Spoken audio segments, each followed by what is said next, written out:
여호수아 22장 1절에서 9절 교독하겠습니다.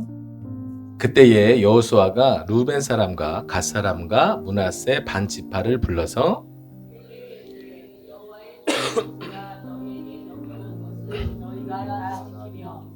또 내가 너희에게 명령한 모든 일에 너희가 내 말을 순종하여 오늘까지 날이 오래도록 너희가 너희 형제를 떠나지 아니하고 오직 너희의 하나님 여호와께서 명령하신 그 책임을 지켰도다.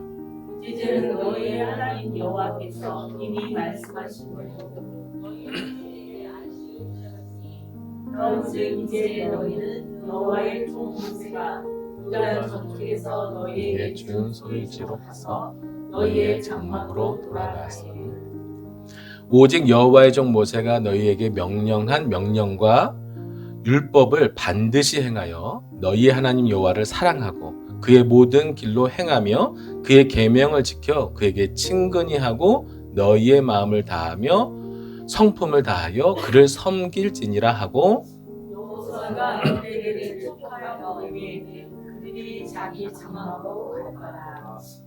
므낫세 반 지파에게는 모세가 바산에서 기업을 주었고 그 남은 반 지파에게는 여호수아가 요단 이쪽 서쪽에서 그들의 형제들과 함께 기업을 준지라. 여호수아가 그들의 장막으로 돌려보낼 때에 그들에게 축복하고 말하되 너희는 많은 재산과 시기 많은 가축과 을과 금과 그리와 새와 심이 많은 의복을 가지고 너희의 장막으로 돌아가서 너희의 원수들에게서 찰짝 것을 너희 형제와 이라 하매 루벤 자손과 갓 자손과 므낫세 반 지파가 가나안 땅 실로에서 이스라엘 자손을 떠나 여호와께서 모세에게 명령하신 대로 받은 땅 곧 그들의 길앗으로 가니라. 아멘.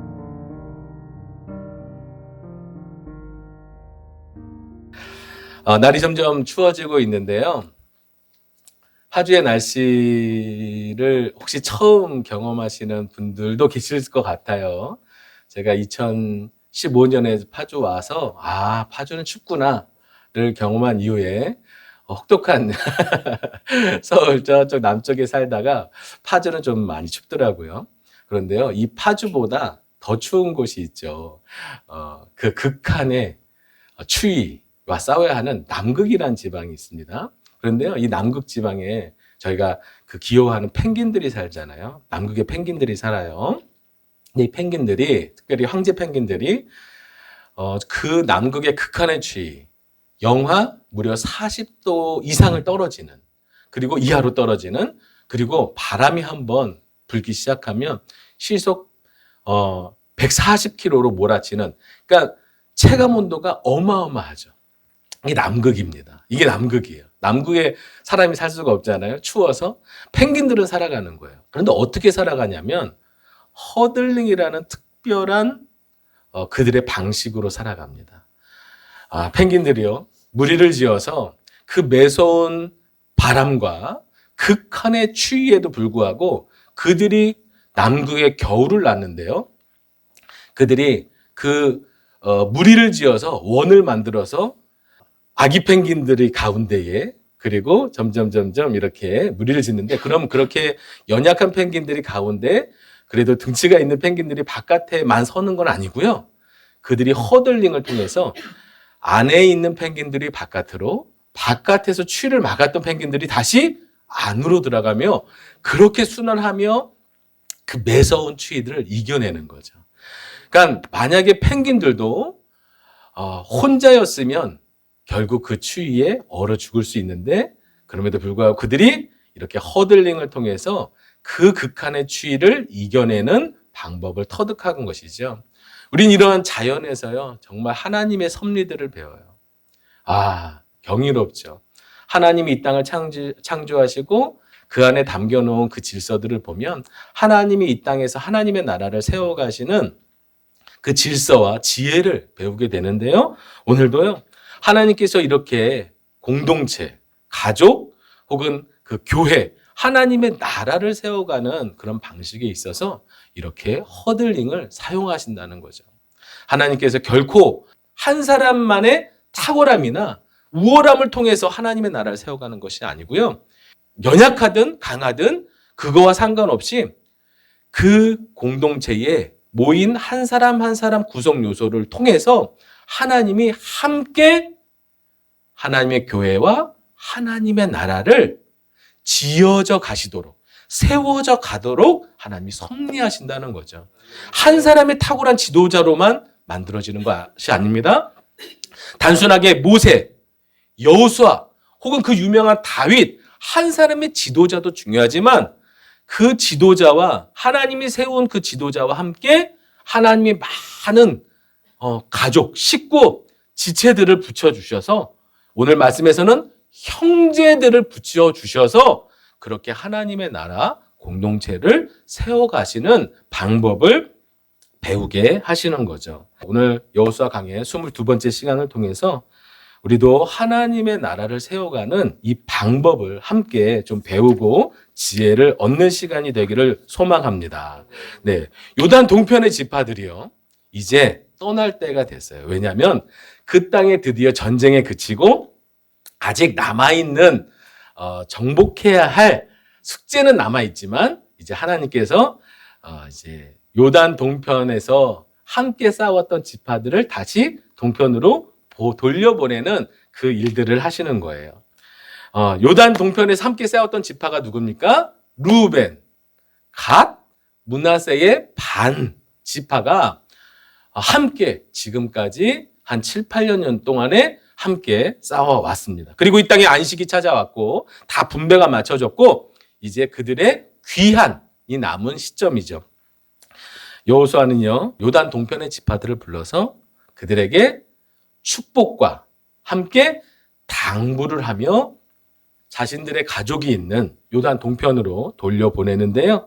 오늘 이 말씀을 통해서 하나님께서 하나님의 나라와 교회를 세워가시는 그 방법들을 배우고 우리가 함께 건강한 교회를 세워가는 우리가 되기를 소망합니다. 자, 우선은요, 좀 살펴볼게요. 오늘 이렇게 돌려보내는데 여호수아가 칭찬을 뭐라 그럴까요? 극진한 칭찬? 와, 그들에게 이런 칭찬을 할 때 얼마나 행복할까요? 칭찬을 하고 있는 모습을 봅니다. 그 땅에 안식이 찾아와서 이제 그들 돌려보내면서 루벤, 갓, 므낫세 반지파를 앞에 두고요. 이제 모은 회중을 모은 다음에 오늘 그들을 대중 앞에서 칭찬하고 있는데 한번 읽어볼까요? 어떻게 칭찬하는지. 오늘까지 날이 오래도록 너희가 너희 형제를 떠나지 아니하고 너희 하나님 여호와께서 명령하신 그 책임을 지키도다. 네, 아멘. 이 두 지파 반이요, 함께 요단을 건너서 지금 그 날이 오래도록 오랜 기간 동안 전쟁을 함께 치러왔습니다. 그들이 행한 책임, 그들이 함께 싸웠던 그 마음, 모세가 그들이 요단 동편을, 요단 동편의 땅도 괜찮은데 우리 하나님께 모세에게 부탁해서 이 땅에 살도록 우리가 좀 한번 요청하자 해서 그 땅을 얻었잖아요.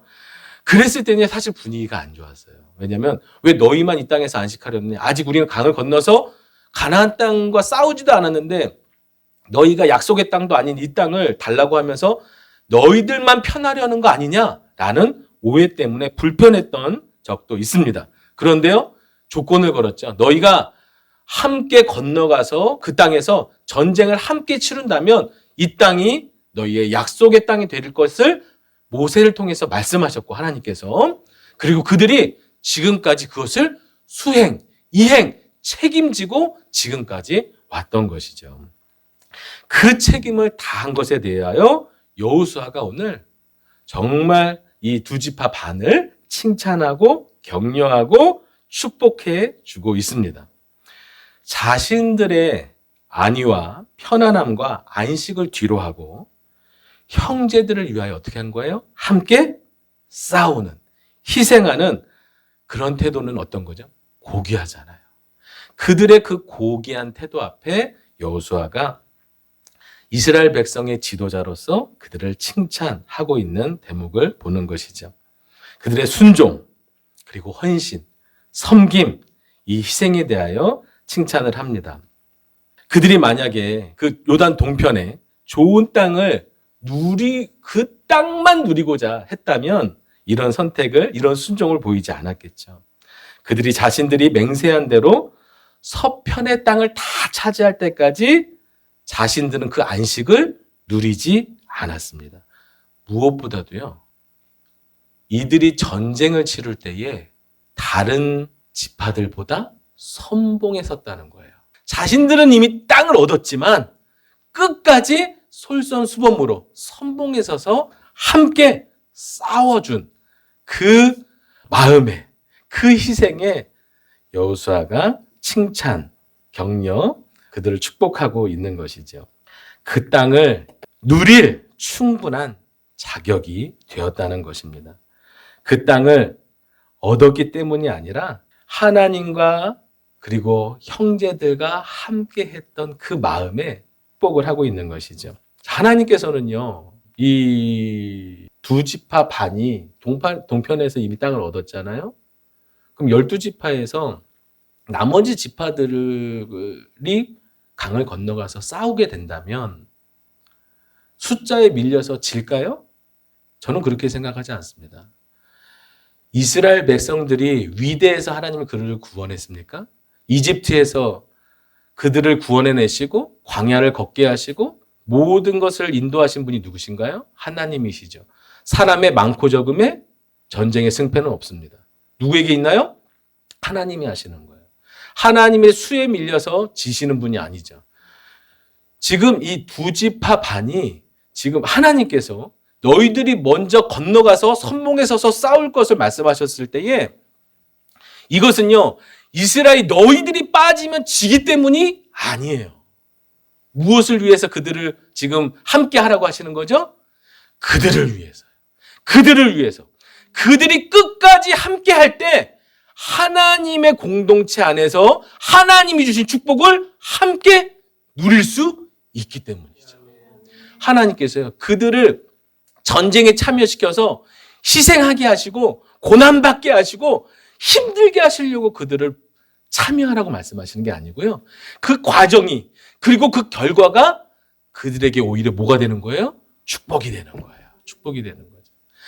그럴 때 비로소 그들이 한 형제가 되는 것이고 한 공동체가 되는 것이고 한 하나님의 나라, 하나님의 제사장 나라, 하나님의 백성이 되기 때문에 그들이 만약에 우리는 이 땅에서 그 안식을 누리고 우리는 이미 이 동편의 땅도 우리가 전쟁으로 모세와 함께 전쟁을 치러가며 얻었던 땅인데 우리는 그냥 이 땅에 그냥 우리는 함께 싸우지 않겠습니다라고 했다면 이스라엘 지파들은 분열했겠죠. 그 공동체에 그 하나님이 주신 그 축복을 함께 나누지 못했겠죠. 그러나 그들이 함께 할 때에, 전쟁을 함께 치를 때에, 고난을 함께 겪을 때에 하나님 뭐 되게 하시는 거예요?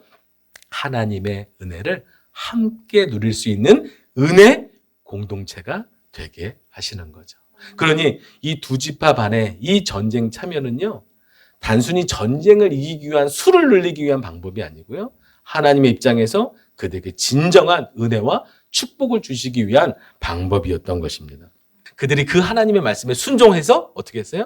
전쟁을 치렀어요. 정말 칭찬받아 마땅합니다. 여호수아는요, 그들에게 칭찬하고 그 책임에 대한 그 모든 것을 격려하고 칭찬하며 다 축복하면서 그들을 이제 돌려보내거든요. 그런데요, 두 가지를 당부를 해요. 두 가지를 당부하는데 첫 번째 당부가 뭐냐면 우리가 먼저 말씀부터 읽어보겠습니다. 5절인데요. 하나님만을 사랑하고 섬길 것을 당부하는 거예요. 자, 5절 같이 읽어보겠습니다. 시작. 오직 여호와의 종 모세가 반드시 행하여 너희의 하나님 여호와를 사랑하고 그의 모든 길로 행하며 그의 계명을 지켜 그에게 친근히 하고 너희의 마음을 다하며 성품을 다하여 그를 섬길지니라 하고 아멘. 첫 번째 당부가 뭐예요? 동편으로 가서 그 땅에서도 하나님을 사랑하고 경외하고 하나님만을 섬기면서, 저는 여기서 이게 사실은요, 처음 나오는 말씀이 아니고요. 하나님이 출애굽시킨 이스라엘 백성에게 시내산 언약을 맺고 그들은 하나님의 백성, 하나님은 그들의 하나님이 되시면서 시내산 언약을 맺었잖아요. 그리고 이제 그들이 어떻게 살아야 할지를 율법을 주시면서 그 율법은 다 하나님 앞에서 온전히 살아가는, 하나님을 경외하면서 살아가는 삶의 방식과 태도죠. 그런데 그 핵심이 뭐냐면 바로 늘 모세가 누누이 민수기에서, 신명기에서, 또 여호수아가 지도자가 되어서 늘 했던 말이 뭐예요? 하나님만을 섬기라는 거였어요. 그런데 이 동편으로 가는 형제들에게 다시 한번 그것을 당부하고 있습니다. 근데 오늘 저는 이 말씀에서 모세가 말하지 않았던 한 단어가 포함되어 있는 것을 봐요. 그게 뭐냐면요, 제가 빨간색 쳐놨어요. 뭔가요?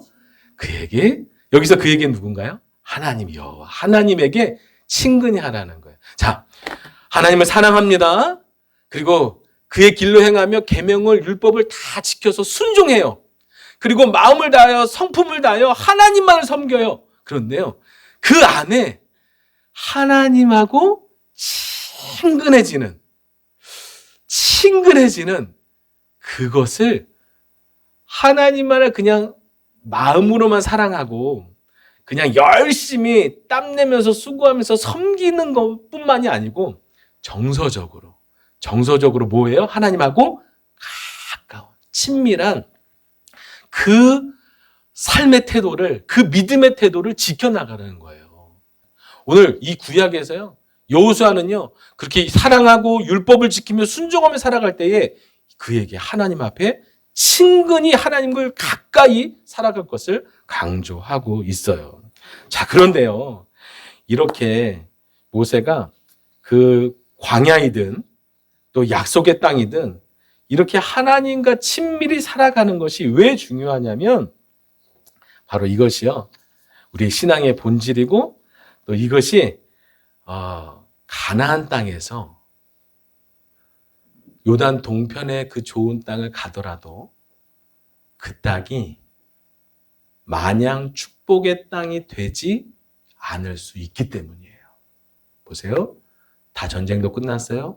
이제 가서 누리면 되는데 그 좋은 땅이 진짜 안식의 땅, 축복의 땅, 열매의 땅, 하나님의 나라로 누리는 땅이 되려면 어떻게 해야 돼요? 땅이 있다고 누리는 게 아니에요. 그 땅에서 하나님을 경외하고 사랑하고 그분을 친근히 대하며 하나님과 동행할 때에 그 땅에서 진정한 하나님의 나라를 누릴 수 있는 거죠. 그러니 사실은 땅이 중요하지 않아요. 땅보다 중요한 건 뭐예요? 거기가 광야이든 사막이든 상관이 없어요. 그것이 궁궐이는 거기가 가나안 땅이든 상관이 없어요. 하나님의 백성이 하나님이 어디에 두시든지 하나님을 사랑하고 하나님의 말씀을 지키며 하나님을 친근히 하고 하나님을 섬기며 살아가는 그곳이 뭐예요? 그것이 하나님의 나라죠.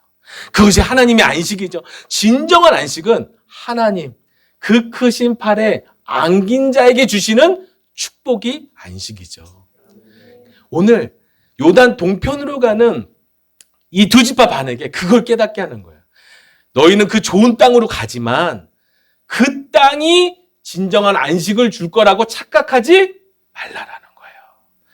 그 땅도 하나님 그들을 사랑하셔서 주셨지만 그 땅이 진정한 안식과 축복이 되려면 어떻게 해야 되는 거예요?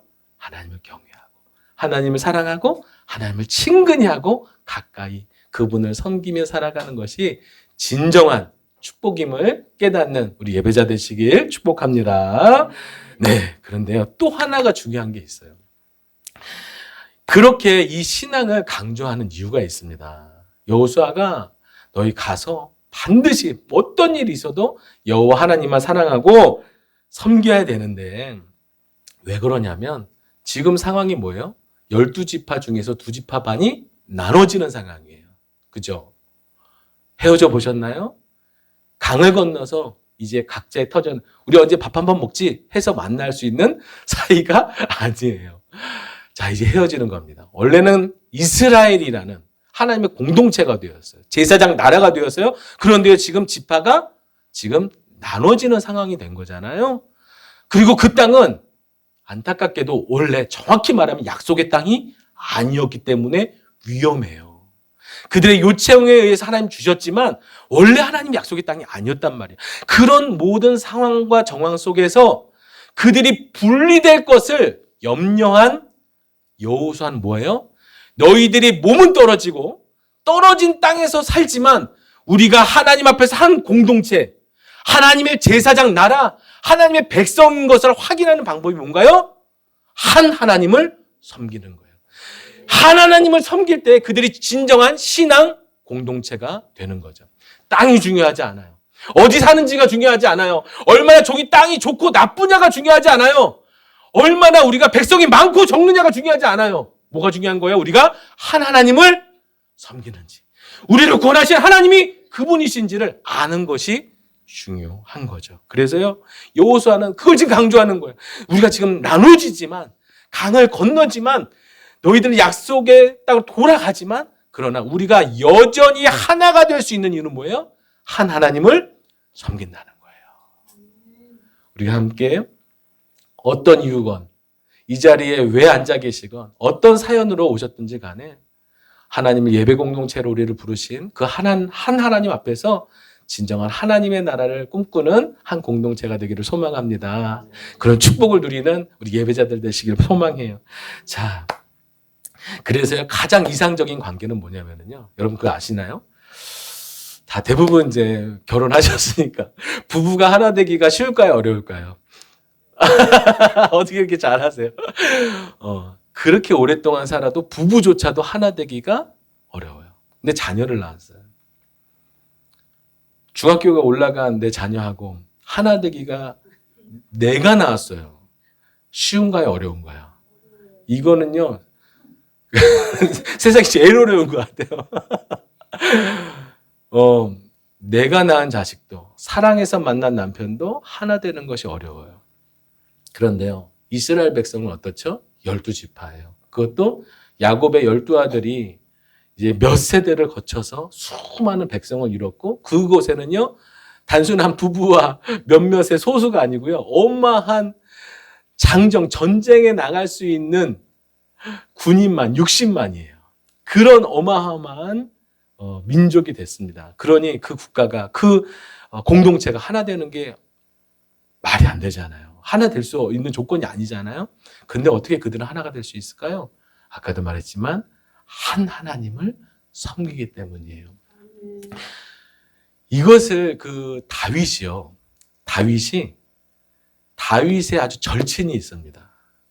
다윗이 끔찍하게 사랑했던 두 관계가 있습니다. 요나단이라는 사울 왕의 아들이에요. 사실은 그 처남이죠. 왜냐하면 그 이제 사울이 자신의 딸을 다윗에게 줬잖아요. 그리고 사울의 아들이 요나단이잖아요. 그런데 지금 사울에게 미움을 받아서 다윗이 쫓겨다닐 때에 요나단이 어떻게 해요? 목숨 걸고 다윗을 지켜줍니다. 그러니까 성경에서요. 요나단이 다윗을 끔찍하게 사랑했다라고 그 우정을 이렇게 아름답게 표현하고 있어요. 그런데 보세요. 요나단은 지금 이게 말이 되나요? 요나단은 가만히 있으면 뭐가 되는 사람이에요? 왕이 되는 사람이에요. 맞아요. 왕이 되는 사람이에요. 그런데 지금 그것이 시기가 나서 요나단의 아버지인 사울은요. 자신의 사위로 삼았지만 다윗을 시기해서 죽이려고 하는 상황에서 가만히 있으면 왕이 될 요나단이 그 권력보다, 그 힘보다, 그 누릴 수 있는 많은 것보다 뭘 선택하는 거예요? 하나님 앞에서의 신실함을 선택하는 거예요. 그리고 하나님 앞에서의 그 관계가 신실한 다윗을 격려하고 응원하고 그를 사랑하며 그를 도와주는데 성경은 이게 그 둘의 관계를 그 둘이 이렇게 말하고 있어요. 너와 나 사이에 하나님이 계시도다. 너와 나 사이에 하나님이 계시도다. 그러니까 다윗이 요나단을 인정하고 사랑하고 요나단이 또 다윗을 그렇게 둘이 성격이 잘 맞고 짝꿍이 오랫동안 관계를 맺어왔고 오래된 인연이고 뭐 서로 주고 기브 앤 테이크해서 서로 정주고 이런 관계여서 그들을 사랑한 게 아니고요. 다윗이 하나님에 대한 진심, 요나단이 하나님에 대한 진심이 너와 나 사이에 계시는 그 하나님 때문에 그의 관계가, 그의 사랑이 뭐 하는 거예요? 성숙해진 거죠. 그러니까 우리의 관계가 그래요. 부부가 아무리 친해지려고 하고, 또 이렇게 오신 분들을 제가 아무리 사랑한다고 해도 저희는 다르잖아요. 그리고 성향도 다르고 성격도 다르고 원하는 것도 다를 수 있어요. 지금 상황과 처해진 모든 것이 다를 수 있어요. 그런데요, 그럼에도 불구하고 우리가 한 공동체가 될 수 있는 이유는 뭔가요? 한 하나님을. 우리 사이에 누가 계셔요? 하나님이 계시는 걸 알기 때문에 그렇죠. 하나님에 대한 인격적 관계가 친밀한 한 사람은요, 또 다른 그 사람, 내가 하나님과 친밀하고 친근하고 그 예배자가 하나님하고 친근하다면요, 우리는 하나 될 수 있는 거죠. 잠언에서요, 저는 어렸을 때 외운 말씀인데 이게 늘 기억에 남아요. 하나님을 기쁘시게 하면 내 원수라도 더불어 화평하느니라. 그러니까 이게 삶의 원리인데요. 저 사람하고 내가 아무리 가까워지려고 커피를 마시고 밥을 먹고 같이 나누고, 그것도 아주 좋은 태도죠. 그런데요, 그래도 한계가 있어요. 그런데 우리가 더 가까워질 수 있는 건요, 원수라도 더 가까워지고 화목하게 될 수 있는데 그 이유가 뭐예요? 하나님을 기쁘시게 하는 삶이에요. 하나님 앞에서 진실한 삶이에요. 우리가 하나님 앞에서 이렇게 하나님께 가까이, 우리가 서로 하나님과 가까워지면 우리가 노력하지 않아도 어떻게 되는 거예요? 하나님 앞에 가까이 나가면 날수록 우리가 서로 가까워지죠. 오늘 이 공동체의 핵심은요, 바로 한 하나님을 동일한 마음, 진실한 마음으로 그분을 가까이 할 때 그 공동체가 하나 될 수 있음을 얘기하고 있죠. 자, 그러면서요, 이제 또 하나 당부를 하는데요. 8절 이렇게 당부합니다. 같이 읽어볼까요? 시작. 말하되 너희는 많은 제사와 실이 많은 가축과 은과 금과 구리와 새와 실이 많은 의복을 가지고 너희의 장막으로 돌아가서 너희의 원수들에게서 탈취한 것을 너희의 형제와 나눌지니라. 하매. 아멘. 아멘. 네, 지금 많이 나누시기 바랍니다. 많이 주셨기 때문에 나눌 수 있는 거죠. 지금요, 이 전쟁이 끝났잖아요. 전리품이 어마어마합니다. 그런데요, 여호수아가 그들을 그냥 돌려보내면서 빈손으로 돌려보내는 게 아니라 지금 그 전리품을 나누어 줬어요. 두 지파 반에게. 그리고 그것을 가지고 돌아가서 지금 그 땅의 동편에 남아있는 형제들과 뭐라는 거예요? 나누라는 거예요. 너희가 수고했지만, 너희가 목숨을 걸고 얻은 것이지만 그것은 결코 너희만의 몫이 아니라는 거예요.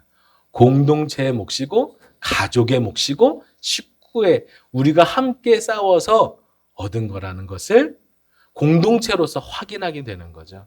요즘 법이 그렇잖아요. 남편이 열심히 일하고 이렇게 해도 그 재산에 대한, 그 얻은 것에 대한, 소득에 대한 권리가 누구에게도 있어요?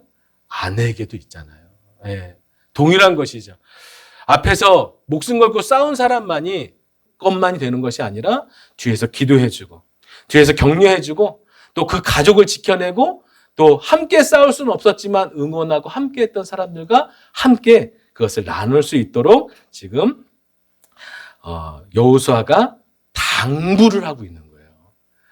왜냐하면 물질을 보는 순간 어쩔 수 있어요? 욕심이 생길 수 있죠. 탐욕이 생길 수 있죠. 그것이 오히려 그들에게 전리품 그 준 것이 어떻게 될 수 있어요? 그것이 욕심이 되면 죄가 되잖아요. 더 가지려고 하면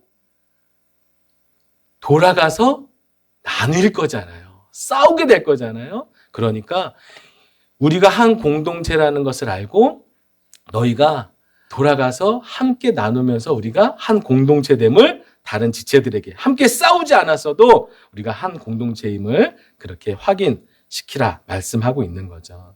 하나님을 섬기며 하나님을 믿고 하나님을 사랑하는 자에게는요, 이웃사랑이라는 당연한 책임이 부과됩니다.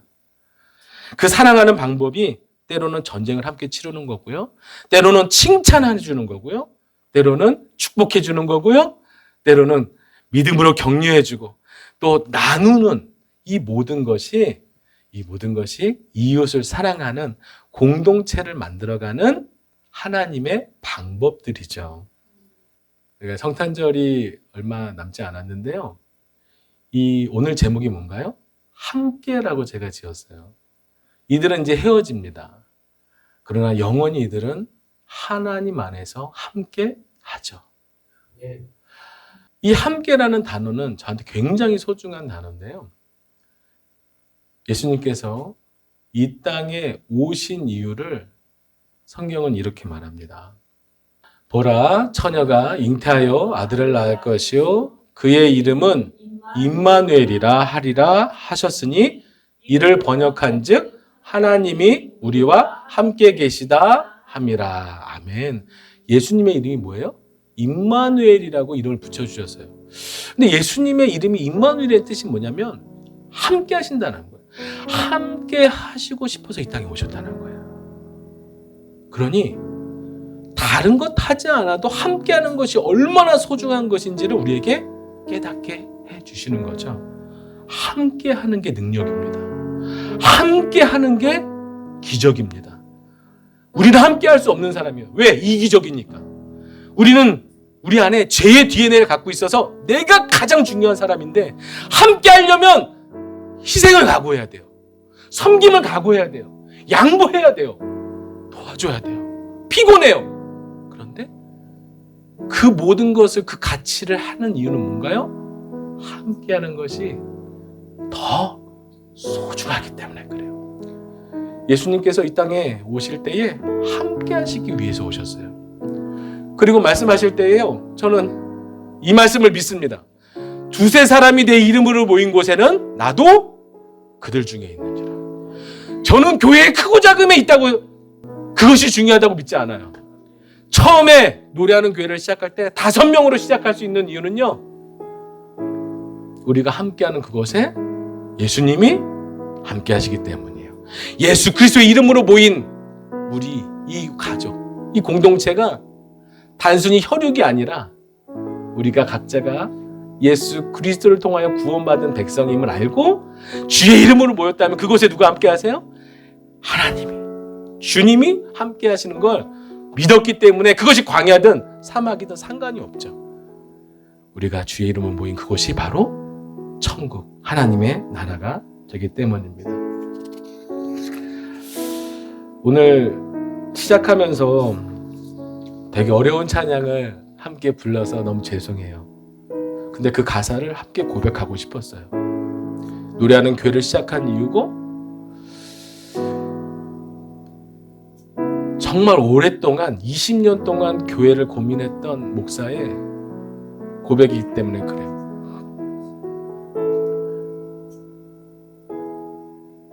(20년) 동안 교회를 찾아 방황했습니다. 전도사 또 목사의 시간들을 보내면서 부교육자들의 시간을 보내면서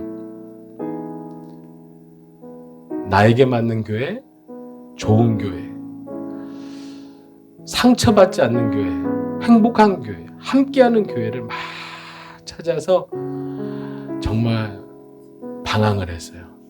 그리고 마지막에는 이 땅의 교회는 소망이 없구나. 죄인이 모여서 결국 죄인으로 끝나는 망가진 모임이구나라는 결론을 내고 목회를 포기하려고 했어요. 내가 찾아 꿈꾸는 그런 공동체는 없구나. 그런데 한 교회를 만났습니다.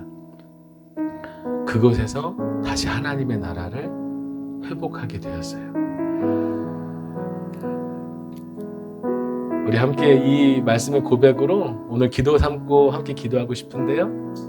한번 읽어볼까요? 시작. 그의 안에서 건물마다 서로 연결하여 주 안에서 성전이 되어가고 너희도 성령 안에서 하나님이 거하실 처소가 되기 위하여 그리스도 예수 안에서 함께 지어져 가느니라. 아멘. 아멘. 이스라엘 백성들이 대단해서 하나님 구원하셨나요? 그들은 노예였고요. 종이었고요.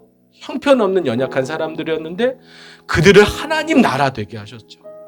그들을 하나님의 공동체 되게 하셨죠. 그들을 하나님의 신앙 안에서 한 공동체가 되게 하셔서 세상을 향해 다른 방식으로 살아가며 하나님의 백성으로 그들을 만드셨어요. 그들의 탁월함이 아니죠. 오늘 우리도 마찬가지입니다. 하나님이 우리를 구원하셔서 예수 그리스도를 통하여 구원하셔서 오늘 이렇게 주님 안에서 한 성전으로 지어져 가는 교회가 되게 하시면서 하나님이 우리를 통하여 이 땅에 하나님의 나라, 그 나라를 보여주는 제사장 나라, 제사장 교회 되게 하시는 거예요. 여러분, 전 소망합니다.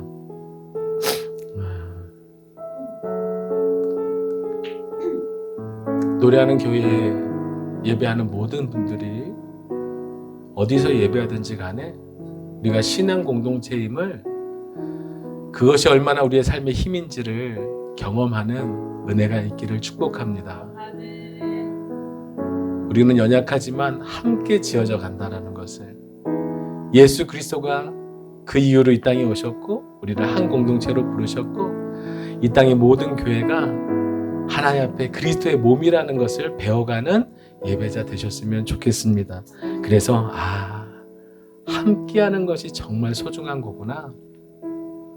함께 싸우고 함께 나누고 그들에게 당부하고 축복하고 칭찬하고 그들의 믿음 안에 있기를 항상 격려하면서 하나님의 나라를 세워가는 거죠. 이 에베소서의 말씀을 쓰면서 바울이 마지막에 이렇게 당부를 해요. 제가 읽어드릴게요. 3절만 읽어드릴게요. 평안에 매는 줄로 성령이 하나 되게 하신 것을 힘써 지키라. 힘써 지키라. 좋은 공동체, 좋은 그리스도인, 좋은 교회는요, 이 땅에 없습니다. 그 좋은 공동체, 좋은 하나님의 나라는요, 우리가 만들어가는 거예요. 함께 싸우는 그 공동체가 좋은 공동체예요. 함께 그거에 대한 수고를 칭찬해주고 축복해주고 격려해주는 게 좋은 공동체예요. 내 가진 것을 내 거라고 더 가지려고 우기는 게 아니라 나눠주는 공동체가 좋은 공동체예요. 근데 무엇보다도 중요한 건 그 안에 정말 하나님을 뜨겁게 사랑하고 하나님만을 예배하고 하나님 안에 살겠다고 그분하고 동행하는 그런 마음으로 믿음으로 걸어가는 그 공동체가 가장 좋은 공동체인 것을 꼭 기억하셨으면 좋겠어요. 그렇게 하나님께서 어떠한 사연으로 우리를 두셨든지 간에 함께 그 하나님을 섬기며 함께 한 하나님을 예배하는 이 땅에서 하나님을 이뤄가는 하나님의 나라를 이뤄가는 예배자 되시기를 축복합니다. 아멘.